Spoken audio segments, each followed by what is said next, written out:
Dagobah. You may dispense with the Found me, you pleasantries. have. You have reached your destination.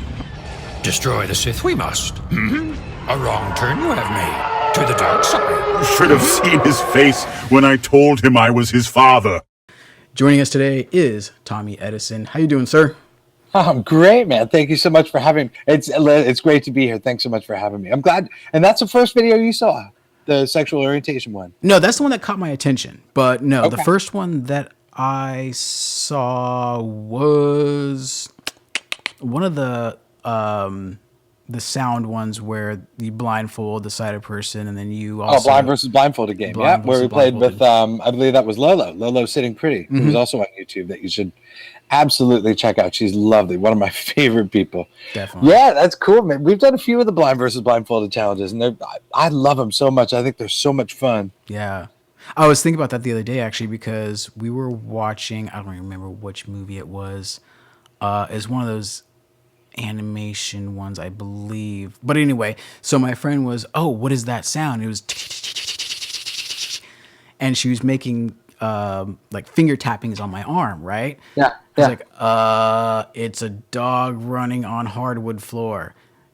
No, it's dominoes. I'm like, huh, interesting. So I started thinking about that, and then of course came across your video. I was like, well, that's interesting because Hollywood sound effects aren't necessarily the actual sound that they use for sound effects. For example, chopping iceberg lettuce for a broken bone type of thing. Yeah. You know, so it's really hard. I mean, so that game would be quite fun. So Well, listen, it's a lot of fun, and I'll tell you what, we did another one with a guy named Chris Chan, who's another YouTuber that's absolutely worth checking. He's a skateboard. He's awesome. But so we did just simple, like everyday tasks, and we did 3 of them. And we did the task with this: you had to find the right key and open a door, blindfolded, or right. Those are the 3 things we did. The second one was we had to find a few things that were lying around the room, a particular square spot of the room, and you had to find 3 different things. So there was a clock on that. And the third and final thing was we were each given 10 socks that would work out to be 5 pair of socks. And so that one was in time and who can get the most number correct. And that, now, do you think you could do that? Do you think you could do socks? well, that's why I buy all black socks. Okay. All right. Because you know what? There's a trick. And I'll tell you the trick if you want to know. Is it the inside toe seam or the ribs along the top? No, sir. It's you want to match the heels and toes. Yeah. If the heels Okay. and toes match and the fabric is the same, that's a pair of socks. Definitely. Yeah. Right? If the length is perfect and the material is the exact same, you got a pair. Oh yeah.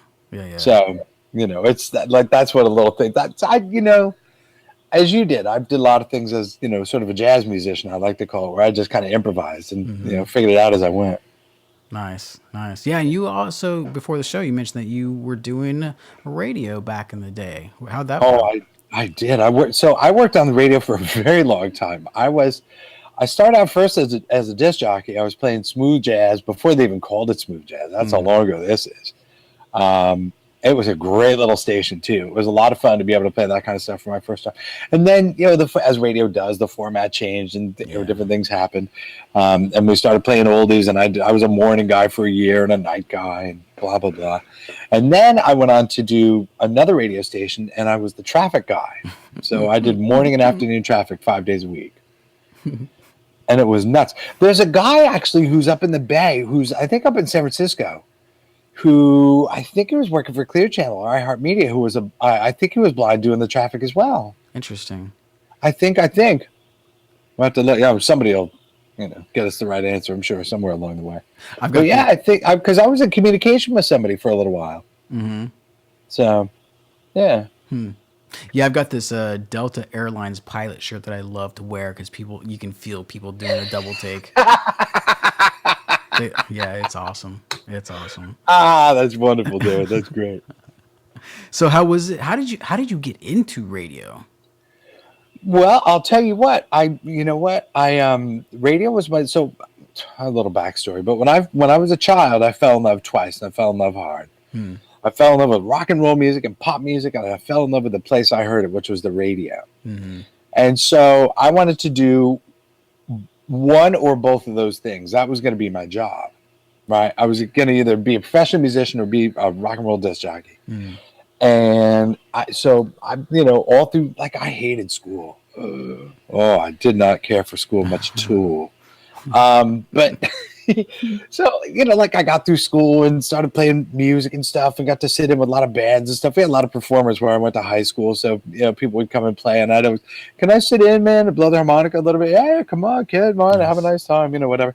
And, like, I joined a band and I was doing that for a while, and there was no money in it. And so at the time I was interning at a radio station. I was just working there for free. And like, it's great, man. Interning is the best thing because you get stuff that's not in any book. Like, for me, I got to be around live radio stations with disc jockeys working on 24 hours a day. There were people spinning records, playing music, That's cool. And I got to watch it all the time. And when you're around a thing like that and you're excited and you're enthusiastic and everything, people will give you a chance. And the program director said, hey, listen, I need a jock. Would you like to do it? And I said, I certainly would. Awesome. And it was like, it's incredible. And I learned a weird stat the other day from the California Council of the Blind. It's a guy there that I met he's lovely, and I'm going to do some work for him next year.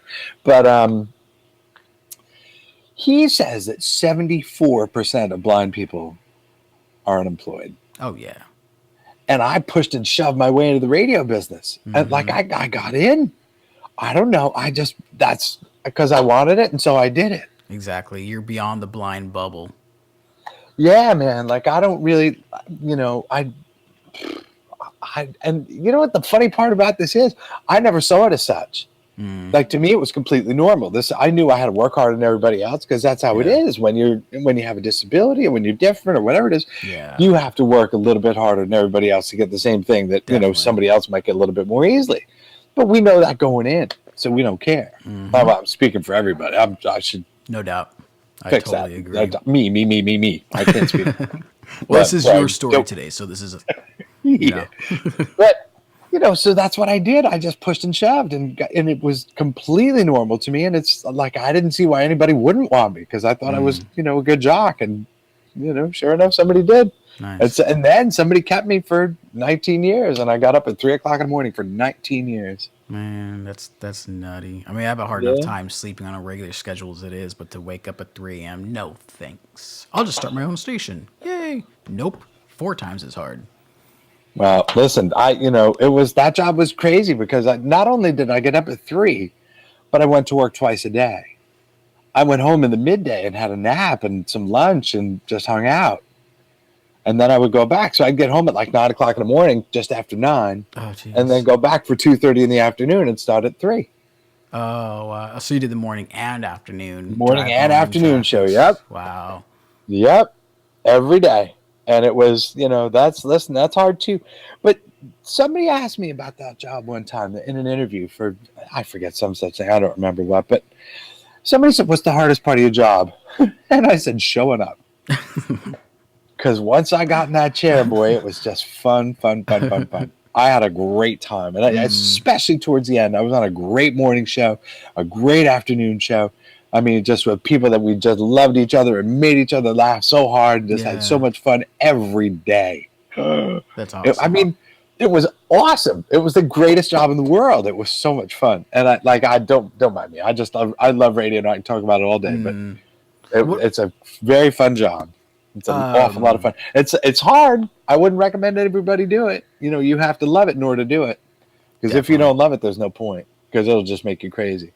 What have you noticed change over the years in broadcasting? Many things. I mean, if you go through the history of music radio, it's, it was very cluttered. A lot of jingles, a lot of disc jockey chatter and stuff. Right. And then a guy named Bill Drake sort of tightened it all up, and then they tightened it up more with the Q format. And now, now it's like the jocks don't bloody talk anymore. They talk 3-4 times an hour. That's it. Yeah, that's what there's a guy who works at AMP in LA who's I've been a fan of for a long time. He worked at K-Rock in New York. He was sort of friendly with Howard Stern. But his name is Chris Booker. And he's a great jock. He's just boom, boom. Everything he says is just beautiful. I love him so much. And he only gets to talk like 4 times an hour. Huh. It's amazing. Yeah. The morning guys get to talk. The morning show people get to talk all the time. And that, Yeah. that's one of the other changes too. Morning radio didn't used to be such a big deal, where you had this whole, Jimmy, Tommy, and the breakfast flakes, everybody. Good morning. Oh, yeah. Yeah. Got the joke of the day coming up at 7:40, and your chance to win $1,000 at 7:45 this morning. Hang on, all that stuff.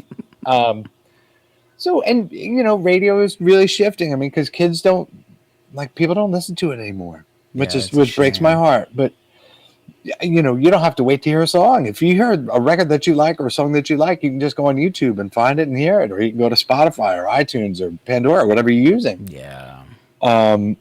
So the art of it is gone. I always said that the radio needs to do what the streaming services can't do, and it's what's between the records that counts. Yep. And I believe that if you put something hot on again and put something exciting and thrilling and whatever, I think it could work. Mm-hmm. I do, but I'm a dreamer, so and I just love it so much. But I feel like if you build it, they will come. If you give them something cool, absolutely, streaming services can't do. Apple Music's got radio now, and it's not. It's nice. Zane Lowe and Julie Adenuga and all those guys. And the different specialty shows like Mike D and whatever. It's good, but it's not local. No. They're not talking about stuff that's going on around you or even close to you. Yeah. It's worldwide, so it's a different kind of a feel. Yeah, it seems it's nice. It seems that there is this definite split that's happened, at least that I've noticed over the last 20 years, where the local news used to be all local news, and then after that you would have the follow-up of world news. But it seems like the world news has been encroaching on the time of the local news more and more and more over the years. Well, yeah, listen, that's television, right? I mean, television is... I'll tell you what. I feel like they're not news divisions anymore. They're I feel like for example, like CNN. Mm-hmm. I feel like they're more entertainment driven than they are news. They're trying to they want to entertain you. Just all the local news wants to entertain you too. There's an old slogan in television news: if it bleeds, it leads. Absolutely. And it's very true. And they put all the horror and stuff right up front. The first section is all that stuff. The horrific car crash on the or the latest on the 5 chase, or the 101, whatever it is. It's weird, and it's I just don't feel like it's the news anymore. So but I sort of gave up watching television too. So everybody should. Television is the ultimate. Listen, there's so much on programming. YouTube. There's so many things to watch. There's wonderful people creating amazing stuff. Oh yeah. And it's it's just so neat that you have this platform. I mean, I can't believe. I'll tell you a funny story. If I can just sort of move, I'm just chatty. Don't mind Absolutely. me, and you can just stop me and all. But this is a show about you and how you are you. Well, okay then. But I can't imagine anyone still listening. But no, I'm just being cute. But the first YouTube video we did was the first YouTube channel that we did, Ben Churchill and I, was called the Blind Film Critic Channel. That was where I reviewed movies from my perspective. Mm-hmm. And so the first movie we did was Scream 4. Okay. A cinematic classic, an absolute one for the ages. But we didn't know if we were going to even put it up. We just shot it for a goof, and Ben's like, I'm going to go and see what we get. And, I don't know what it's going to be, but we'll see. Because it's always in the edit. So, the point is, we didn't even know if the first one was going to work. And it worked. And we got very lucky with it. And, so now we have the two channels. I have the Blind Film Critic, and I have the other Tommy Edison XP channel, the one that you know and that have seen. And that we post every other Wednesday. So we put one up this past Wednesday, and we'll be up again a week from this coming Wednesday. Nice. Or 2 weeks from the day before yesterday. Nice. So do you do the editing work, or has that been? Oh, no. Heavens no. Ben does all that. Ben he's wonderful. He's amazing. The things that he can create and do. And, put together and stuff. It's, you know, and some of the stuff that we've been doing later, the more recent things that we've been up to on the channel, is he's been in it a lot more, which I really like. You know, it's fun to be able to have a conversation and stuff. And it's and the audience should know him. The audience should absolutely know him, and they're getting to now. So that's cool. I'm real happy about that. So how did you decide to get into the whole YouTube thing? Because for me, I didn't start getting into YouTube. I mean, I've been following people and watching YouTube for I don't even know how long, since the beginning, early 2000s.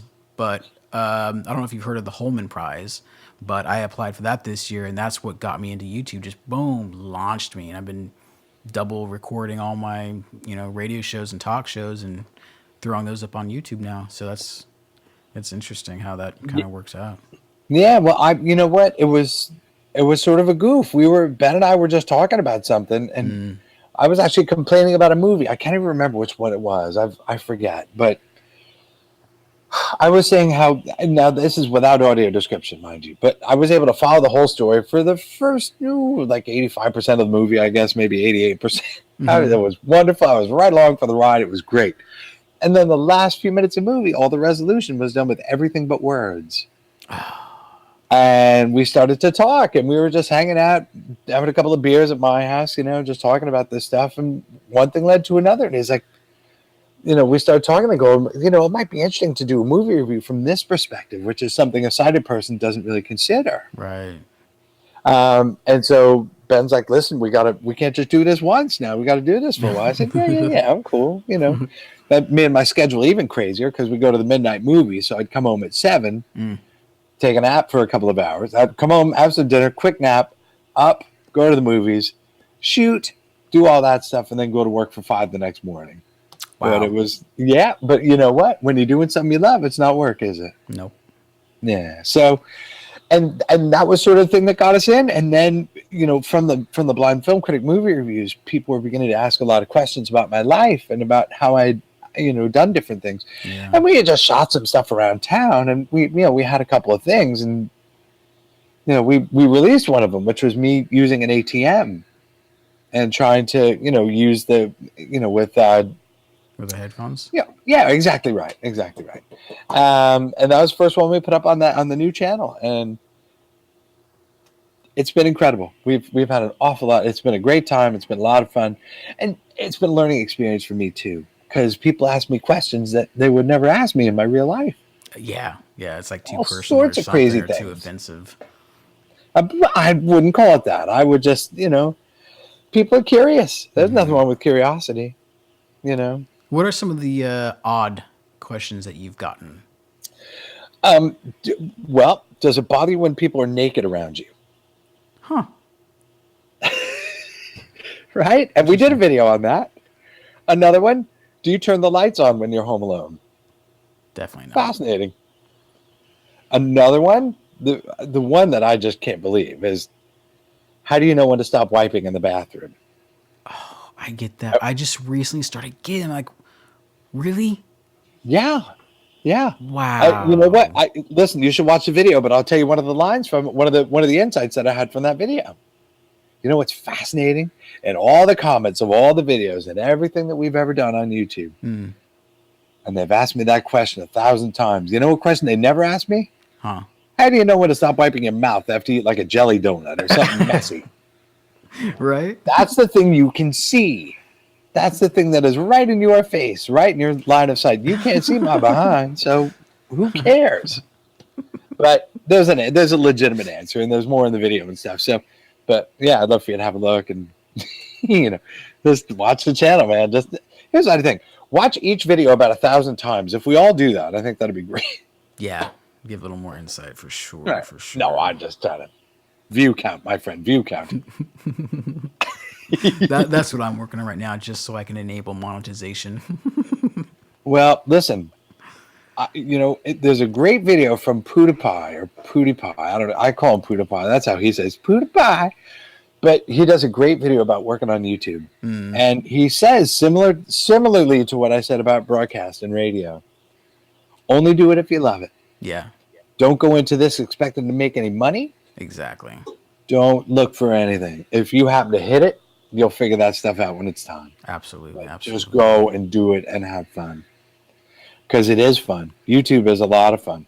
And when things stop being fun, then they become work. Yep. You know? After I did the Holman Prize video, I dove into it. The first thing that I did was a series for blind people on how to broadcast and what type of equipment I use and how I use it, and I go through all the steps on it, and that was a lot of fun. So that, I think, because I started that way, rather than going into like, okay, I want to do YouTube, but what do I do? And search for something. It just came to me, so it was really cool. No, that's good. That's real good. Uh-oh, did I just lose you? No, I got you. Okay, there you are. All right, good. This is my first Google Hangout, everybody, so be gentle. How am I doing so far? I'm a Skype guy. Oh, are you? Yeah, I'm a FaceTime guy. I think FaceTime is probably the cleanest, smoothest audio there is. Yeah, I agree. FaceTime is pretty darn good.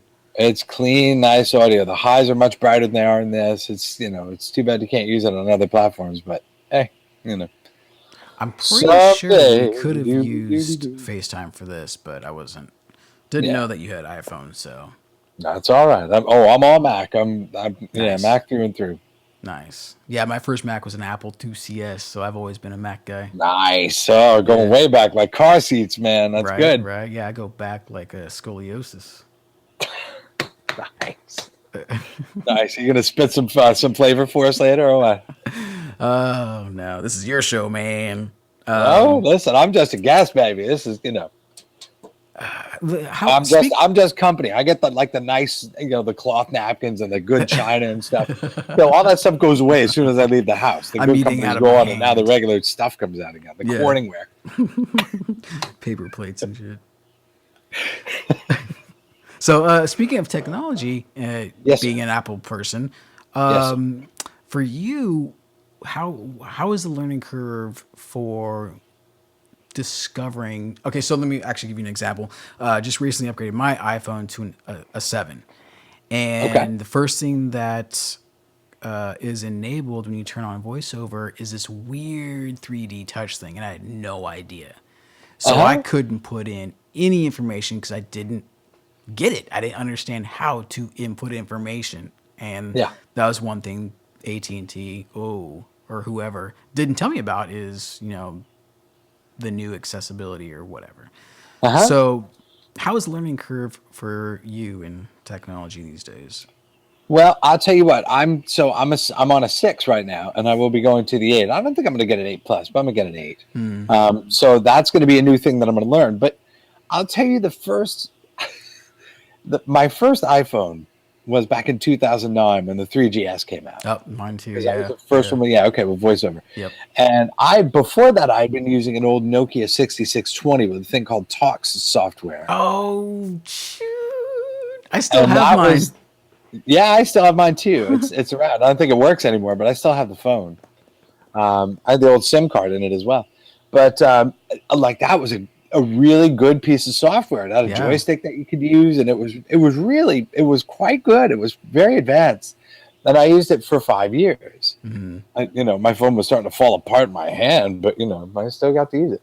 And so I got the iPhone home and plugged it into the computer, and it walked me right through it. Yeah, that was nice. And then I unplugged it and started to go on my own and go, what am I doing?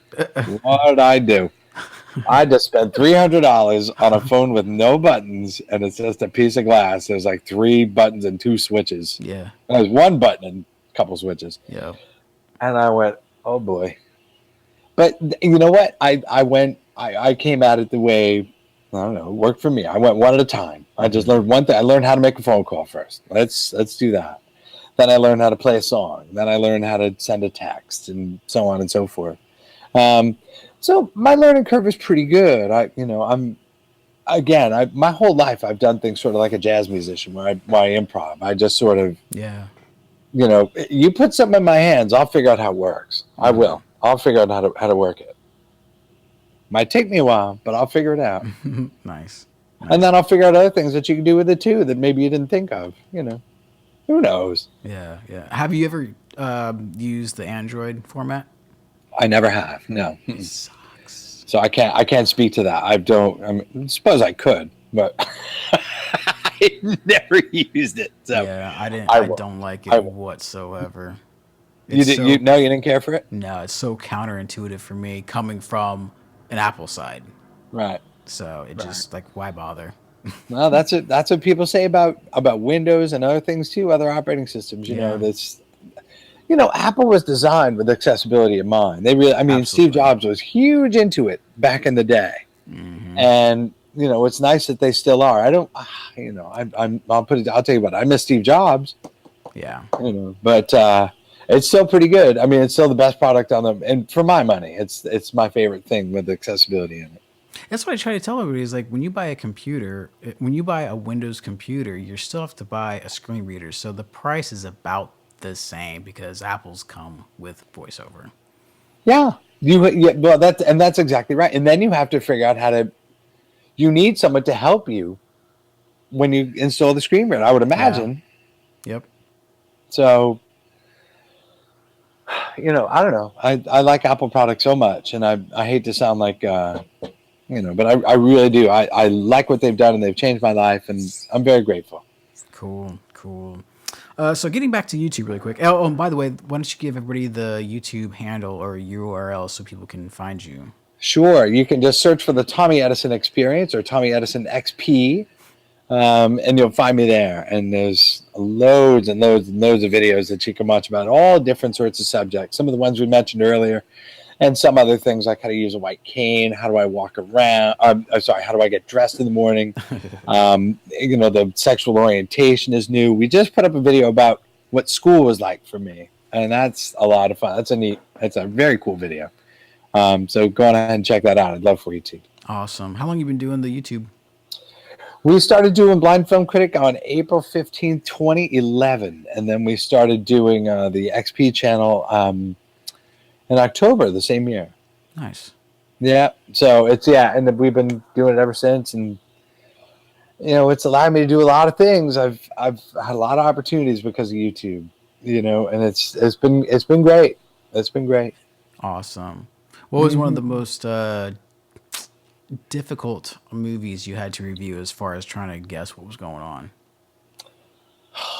Probably like any of that sort of CGI stuff, like Thor or X-Men or any of that. They go for minutes and minutes without talking. It's just awful. Another one was what was it called? Exodus and Kings or something like that. The Moses film from a couple of years ago, from 2015. Okay. Yeah, that was. I didn't care for that one much either. And it's difficult, and it's hard to stay focused when it's quiet for a long time. Yeah. I just get bored and I'm waiting for something to happen. That's the magic of audio description, though. Audio description is very good. If you can, if your theater has it and the kid working the ticket line or the manager knows what it is, it's a wonderful thing. There's a new app by a guy. I think he's California, or maybe I think he's up your way.